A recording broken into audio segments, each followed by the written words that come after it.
प्रधानमंत्री नरेंद्र मोदी शनिवार को राजधानी दिल्ली स्थित भारत मंडपम में ग्रामीण भारत महोत्सव का उद्घाटन करेंगे। 6 दिवसीय कार्यक्रम का विषय विकसित भारत 2047 के लिए एक ग्रामीण भारत का निर्माण है। इसका उद्देश्य देश के ग्रामीण बुनियादी ढांचे में मजबूती लाना है, आत्मनिर्भर अर्थव्यवस्था बनाना और ग्रामीण समुदायों में नवाचार को बढ़ावा देना शामिल है। प्रधानमंत्री कार्यालय यानी कि पीएमओ ने शनिवार को एक बयान जारी कर इस बारे में जानकारी दी थी।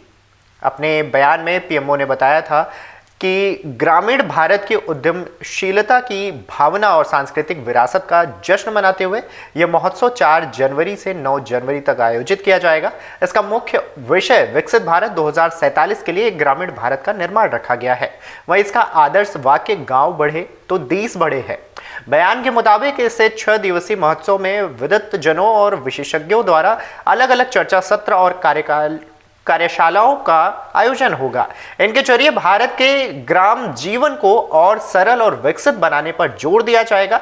इसके साथ ही इन 6 दिनों तक आत्मनिर्भर अर्थव्यवस्था का निर्माण करने और ग्रामीण समुदायों के भीतर नवाचार को बढ़ावा देने पर जोर रहेगा। बता दें कि इससे पहले शुक्रवार को भी पीएम नरेंद्र मोदी ने दिल्ली वालों को बड़ी सौगात दी थी। प्रधानमंत्री नरेंद्र मोदी ने दिल्ली चुनाव से पहले बड़ी सौगात दी। उन्होंने झुग्गी झोपड़ियों, जिसको जेजे क्लस्टर के निवासियों के नाम से जाना जाता है, उनको 1675 फ्लैटों और 2 शहरी पुनर्विकास परियोजना समेत कई विकास योजनाओं का उद्घाटन भी शुक्रवार को किया था। कुछ महीने बाद विधानसभा चुनाव होने वाले हैं। इससे पहले प्रधानमंत्री का यह दौरा अहम बताया जा रहा है। बता दें कि प्रधानमंत्री ने इसके अलावा दिल्ली विश्वविद्यालय में 600 करोड़ रुपए से अधिक की लागत वाली 3 नई परियोजनाओं की आधारशिला रखी थी। इसमें पूर्वी दिल्ली के सूरजमल विहार में पूर्वी परिसर, द्वारिका में पश्चिमी परिसर और नजफगढ़ के रोशनपुरा में अत्याधुनिक सुविधाओं से युक्त वीर सावरकर कॉलेज का भवन भी शामिल था।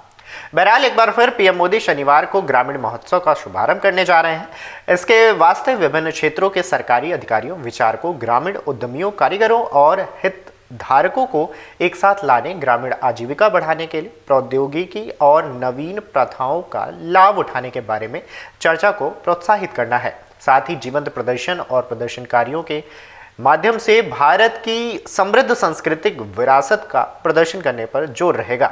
बता दें कि दिल्ली चुनाव में बीजेपी का मुख्य मुकाबला 2013 से सत्ता में काबिज आम आदमी पार्टी यानी कि आप से है। आप अपनी सत्ता बरकरार रखने के लिए हर संभव प्रयास कर रही है। यहाँ कांग्रेस आपके बीच कोई गठबंधन नहीं हुआ है, इसलिए मुकाबले में कांग्रेस भी है। बहरहाल पीएम नरेंद्र मोदी ने दिल्ली में इस तरह की योजनाओं को लाकर चुनावी बिगुल फूंक दिया है। बीते 10 वर्षों में 4 करोड़ से अधिक गरीबों के घर उनका सपना पूरा किया है। मैं भी कोई शीश महल बना सकता था,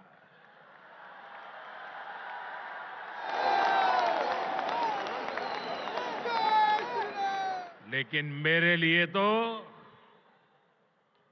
मेरे देशवासियों को पक्का घर मिले, यही एक सपना था। साथियों, एक तरफ दिल्ली में शिक्षा व्यवस्था के लिए केंद्र सरकार के प्रयास हैं, वहीं दूसरी तरफ यहां की राज्य सरकार का कोरा झूठ भी है। दिल्ली में जो लोग राज्य सरकार में पिछले 10 साल से उन्होंने यहां की स्कूली शिक्षा व्यवस्था को बहुत नुकसान पहुंचाया है। हालात ये हैं कि समग्र शिक्षा अभियान के तहत जो पैसे भारत सरकार ने दिए, ये दिल्ली में ऐसी सरकार बैठी है जिसको दिल्ली के बच्चों के भविष्य की परवाह नहीं है। जो पैसे शिक्षा के लिए भारत सरकार ने दिए, आधे पैसे भी पढ़ाई के लिए खर्च नहीं कर पाए लोग। अमर उजाला जीवांजलि के सारथी की मदद लें और महाकुंभ में स्नान जरूर करें।